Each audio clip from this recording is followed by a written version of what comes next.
You're watching how to fix hidden option not showing on iPhone. This refers to the hidden album missing in the Photos app.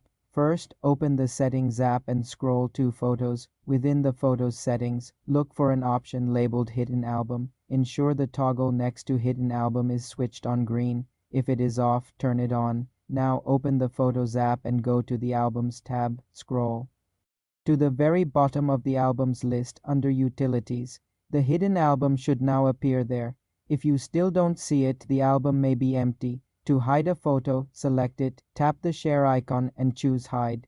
This will add it to the hidden album. If the hidden album is enabled in settings but not visible, try restarting your iPhone. Hold the side button and volume button, then slide to power off, turn it back on. Check for a software update, as bugs can cause this. Go to Settings, General Software Update. Also, check Screen Time Restrictions. Go to Settings, Screen Time, Content and Privacy Restrictions, Allowed Apps. Ensure Photos is allowed.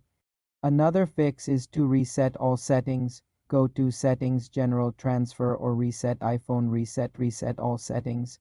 This will not erase data but will reset system preferences like Wi-Fi passwords. The hidden album should reappear. For more simple computer tutorials, subscribe to the channel.